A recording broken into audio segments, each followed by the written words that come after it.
When it comes to so-called superfoods, soy makes for a pretty sketchy candidate. There is no doubt that it does provide some nutritious benefits. It's so much fun to look back through time at all the ignorant humans who used to populate planet Earth, while also pretending that in 50 years, people will not also be stifling a sympathetic chuckle as they look back through time at our ignorant selves. That is, if they still feel like chuckling through the gas masks they have to wear every day because we wrecked the planet. Anyway. It is true that the 1960s were full of crazy ideas and ignorant, or maybe just innocent, people who actually believed those crazy ideas. And although it's perfectly appropriate for us to be laughing at our uninformed ancestors as we revisit the past, we should also remember to be grateful that we've moved beyond a world where science hardly knew anything, misogyny reigned supreme, drunk driving was totally cool, and people ate JellO with vegetables in it. It was a dark, dark time 50 years ago. Just shake the fat off. It's been a lot of years since we all believed that the ideal female body was voluptuous and, well-fed. Somewhere along the line we developed a new ideal. Women should be thin and bonus points if you can see a couple ribs or a backbone. Since that day, we've been trying to find the most effective way to drop those extra pounds, preferably with as little effort as possible. In other words, we want to have our slim bodies and eat our cake, too. History is full of crazy weight loss devices and pills that promise to melt the fat away while you sleep. But one of the craziest devices ever invented was the vibrating belt workout machine, which was supposed to jiggle the fat off you while you just stood there. According to the Orange County Register, the vibrating belt machine was a must-have device in fitness centers for decades, even though health experts actually knew pretty early on that they were essentially useless. Still, people found them appealing because they thought they had that magic something that delivered weight loss without diet and exercise. As Jaclyn London, MS, Rhode, CDN told Good Housekeeping, soybeans provide a plant-based protein source, a slew of vitamins and minerals crucial for reducing risk of chronic disease, and fiber that helps you fill up and feel satisfied. Well, the protein and the fiber are the real deal, all right, as are the nutrients, but as to soy's disease-preventing powers, the jury is still out, or rather, the pendulum is still swinging. Today we know better, so instead of using the vibrating belt machines we just drink apple cider vinegar and order expensive bottles of Garcinia Cambogia because there just has to be some way to lose weight without all that stupid diet and exercise stuff. Talk pretty, girls. Yes, in the 1960s women finally decided they'd had enough of the whole stupid, stay in the home and make your husband happy mandate that had pretty much dominated Western society since the beginning of time. While at first soy was hailed as a miracle cure for cancer, obesity, and heart disease, later studies demonized it for its potential to lower fertility rates, screw up the thyroid, and yes, cause cancer instead of curing it. Since what foodstuff has not been said to cause cancer in some study or other? While nothing we know today could be considered the definitive last word on soy, current research indicates that most soy foods are overall pretty healthy, but consumption or overconsumption of soy products is not entirely without risk in certain cases. Soy may cause fertility issues. There is a lot of confusing information out there when it comes to soy and fertility, and whether the consumption of soy products affects the prospective mother, the father, or both, or neither.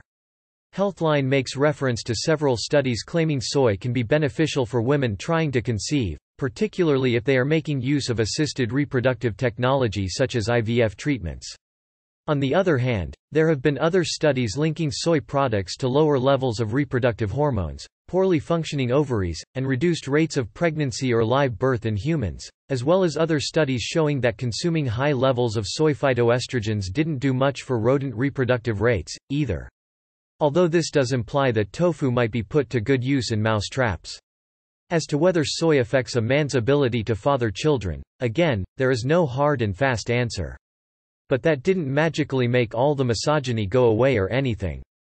The American College for Advancement in Medicine discusses several different studies on this topic, one of which found that soy intake led to lower sperm levels, but another that showed no negative impact on sperm count that could be attributed to soy consumption. Soy may lower testosterone levels, while the online epithet, soy boy, is thrown around most commonly by internet trolls and nobody's food choices should be gender-based. There may possibly be a link between high levels of soy product consumption and lower levels of testosterone. Healthline lists several studies that did seem to show a link between soy-based foods and beverages and altered hormone levels in human men, as well as in rats, although they also mention a review of other studies that drew no such conclusion. At present, it seems as if further research may be needed to determine just how, and at what levels, the consumption of soy products may decrease male testosterone levels. Soy can be highly allergenic, while soy allergies are typically found in children, often starting as a reaction to soy milk-based infant formula. Many people carry these allergies into adulthood. The Mayo Clinic lists hives and itching in and around the mouth as common symptoms of soy sensitivity, although more serious soy allergies may also result in rashes, flushed skin, swelling, breathing difficulties, stomach pains, nausea, vomiting, and diarrhea. In most cases, soy reactions aren't likely to be life-threatening, but there does exist a chance of anaphylaxis, which could be life-threatening if not treated immediately. The real trouble with soy allergy, besides that whole possibility of death thing, no matter how slight, is that it's a difficult one to cope with. No. The 1960s were full of sage advice from grandmothers and magazine editors about the very best way to woo your man and keep him happy after he hath been wooed. According to Into the Gloss, 17 magazine was one of the worst offenders. In 1967, they published a whole book of advice entitled The 17 Book of Fashion and Beauty, which among other things advised young women to develop eating disorders and avoid wearing glasses because looking pretty is way more important than actually being able to see things. But the most bizarre advice of all had to do with a girl's voice.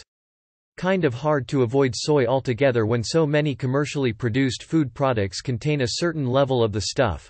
Many cereals, baked goods, chocolate, and even meat, due to livestock feed, are unlikely to be soy-free. Soy may mess with your digestion. Soy-based foods aren't always the easiest to digest. The International Journal of Molecular Sciences via PubMed published a study in which a compound found in soy products was found to have anti-nutritional properties that can cause it to upset the balance of intestinal flora, which basically means it's the opposite of a probiotic food, although no, this does not make it an antibiotic. Science Direct also reveals that soybeans contain high levels of trypsin inhibitors, another anti-nutrient that may lower the body's ability to digest protein. Evidently, it's not enough to be blind and thin, one must also sound pretty. And remember, girls, no one cares what you have to say, only how you say it. This basically makes soy products a kind of catch-22 food. They provide protein, but they won't let you absorb all of it. Soy also has another well-known side effect with which those who eat a lot of soy, or those unfortunate enough to be in their vicinity, are likely to be painfully familiar. Good speech is more important than the actual words you say.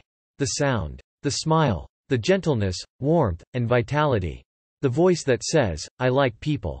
As the Journal of the American Oil Chemists Society, via Springer, puts it, elimination of flatulence is a challenging practical problem associated with the consumption of soybeans. In other words, eating soy will make you fart a lot, and science can't do a darn thing to help you out. I like you. My goodness, 17, but you can just go take your kind advice and stick it in a very warm and dark place. Probably your best bet is to eat soy in the company of others who are also doing likewise, that way you can all take turns glaring at each other each time an unfortunate event occurs. How's that for gentleness and vitality? Drunk driving was thought of as a rite of passage. Generally speaking, most human beings no longer think that public drunkenness is manly or humorous, and most also don't think that driving drunk is just something people do. But it hasn't always been that way. According to Russman Law, in the 1960s most people thought that drunk driving was a folk crime. In fact, it was kind of thought of as a rite of passage, so when parents found out their boy was caught drinking and driving, it was more like a "boys will be boys" thing than an "oh my god, give me the keys, you're never leaving your room again" thing. And juries felt the same way, too. In those days, if you were arrested for driving under the influence, you didn't admit guilt, you asked for a jury trial. That's because in most states there was no strict limit on blood alcohol levels, so convicting you wasn't just a matter of giving you a breathalyzer test. The state had to prove that you were not only drinking, but that the alcohol had impaired your ability to safely operate your vehicle. And if you got a sympathetic jury, which most nice young men from good families managed to, then you could pretty easily get an acquittal and just go on with your entitled existence as if nothing had ever happened. You could just bring your gun to school 50 years ago in the 60s. Young men and their guns went together like young girls and their eating disorders. According to the New York Post, public high schools often had shooting clubs and sometimes even gun ranges on campus, and since practices were held after class, kids could pretty much just take their guns to school with them so they could go straight to the shooting range after school let out. Though granted, they'd have to turn the weapons over to their homeroom teachers when they got to school so they wouldn't actually be packing heat during a lecture on political science or anything. Safety first. In New York City, kids would even ride the subway with their rifles. Imagine if this were the norm today, kids showing up to class with rifles slung over their backs and armed teens on public transportation. Let's face it, teenagers aren't exactly known for keeping a level head in a crisis or in a conversation about whether Susie is using an appropriately gentle, warm, and vital voice, so it kind of seems like the whole crazy standard was a mass shooting waiting to happen.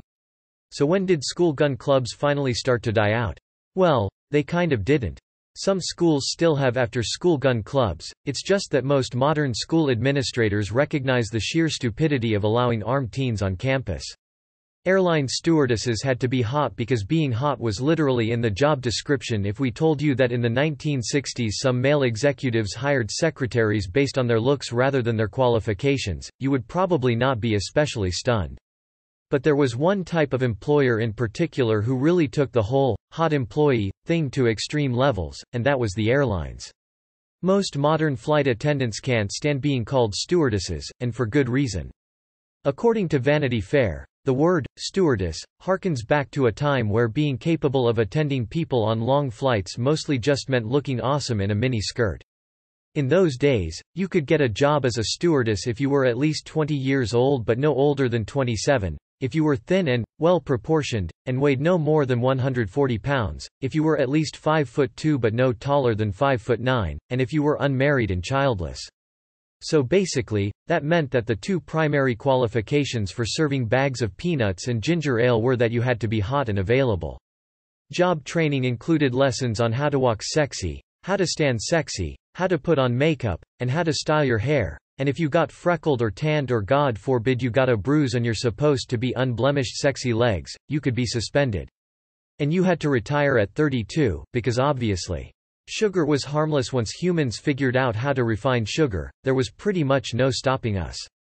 Mildly sweetened with honey was no longer enough. No, dessert now had to be so sweet it burned your throat and stayed with you forever in the form of belly fat. And we were okay with all of that because let's face it, sugar is delicious. And things that are delicious deserve to be more delicious, and in order to make them more delicious you just have to add more sugar. According to The Guardian, heart disease was rare in middle-aged people up until the 1950s or so, when they suddenly started dropping like flies, if you were shooting flies with a gummy bear cannon. But at the time, everyone blamed saturated fat for the epidemic. Then in 1972 John Yudkin published the definitive book on the evils of sugar, pure, white, and deadly, and the food industry went, "Holy hell, we have to shut this guy up," and went ahead and destroyed his reputation. So people went on believing that sugar was totally cool, and meanwhile they villainized eggs and other sources of saturated fat, even though countries like France and West Germany had low rates of heart disease despite eating tons of fatty foods all the time. Fortunately for the sugar industry, that was all the time they needed for us all to become irreversibly addicted to sugar, so we'd continue to eat it even despite knowing how terrible it is. One day, we will all live a life of leisure. The 1960s were such an innocent time. Kids bringing guns to school, airline stewardesses getting fired for weight gain, girls walking into things because they're too pretty for corrective lenses. Yes, if only we could return to those days of sweetness and virtue. Or fast forward to the days of sloth that the people of that innocent era predicted for us. According to Gizmodo, the people of the 60s understandably believed that as technology made our lives simpler, we would have more and more free time until things like 30-hour work weeks and one-month vacations would become the norm. We'll pause while you wipe away your tears of hysterical laughter. Clearly, those soothsayers of the 1960s did not predict the smartphone, which is the modern era's definitive productivity-sucking device, but they also failed to truly understand the sinister thinking of the world's industries. Employers certainly don't want us to idealize a 30-hour workweek, so they helped propagate the idea that the citizens of countries where such things are normal are lazy and inferior to us hardworking Americans. Today, banking weeks of unused PTO and never seeing your children is a badge of honor. If only the 60s knew how wrong they got it, they probably wouldn't have ever gone near the 70s. Unmarried women aren't responsible enough to have credit cards. If you were lucky enough to grow up during a time when being unmarried at 25 did not automatically make you a social pariah, you probably thought it couldn't get much worse than a career where your primary purpose is to make yourself romantically available to airline passengers. But the misogyny of the 60s actually went much, much deeper than that.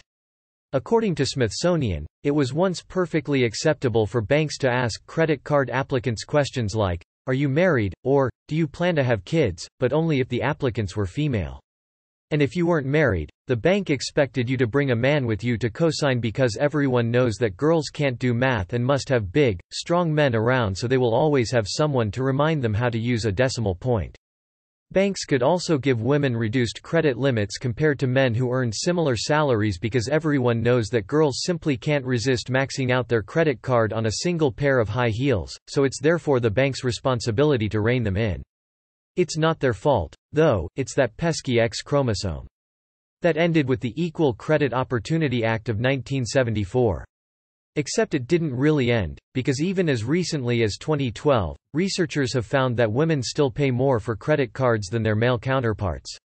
Seatbelts were totally unnecessary 50 years ago. People thought seatbelts were annoying and oppressive, and for the most part they did not even want those things in their cars. In fact, according to Second Chance Garage, by 1949 customers were so fed up with those tyrannical seatbelts that many would actually cut them out of their cars with razor blades. By the early 1960s, seatbelts were optional equipment on most American cars, but that didn't really change anything. Most people didn't want them, and even those who had them mostly didn't use them. By 1966 only 30% of cars on the road in America had seatbelts (PDF), and only 44% of the people who drove those cars used them full-time.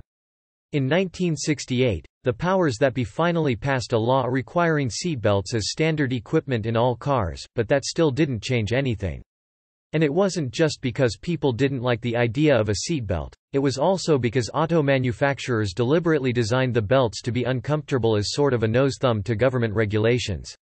That persistent hostility was largely the reason it took so long for anyone to actually pass real laws. The first mandatory seatbelt law didn't reach the books until the mid-1980s. Asbestos was a great building material. Asbestos has a long, dark history of use as a building material, and an equally long and dark history of people pretending like it doesn't cause illness. According to Mesothelioma Help, it was Pliny the Younger, who lived between the years 61 and 112 AD, who first noticed that slaves who mined asbestos and used it in their work often became ill. But they were slaves, so no one really cared all that much. It wasn't until many, many centuries later that anyone else officially noted that asbestos might cause illness. In 1918, the U.S. government also realized that asbestos workers were dying young. Study after study followed that initial report, but by the 1960s the asbestos industry was still promoting their product as an awesome building material, and they were still neglecting to provide their workers with safety equipment or even tell them, "Hey, this stuff might kill you," because they wouldn't want anyone to worry about their wonder product. And so it continued to be standard practice to use asbestos building materials in homes all the way through the 1960s, and in some cases even longer than that. It wasn't weird to put vegetables and tuna fish in JellO. Perhaps strangest of all was the obsession people in the 1960s had with JellO. First, a word about JellO: it's disgusting.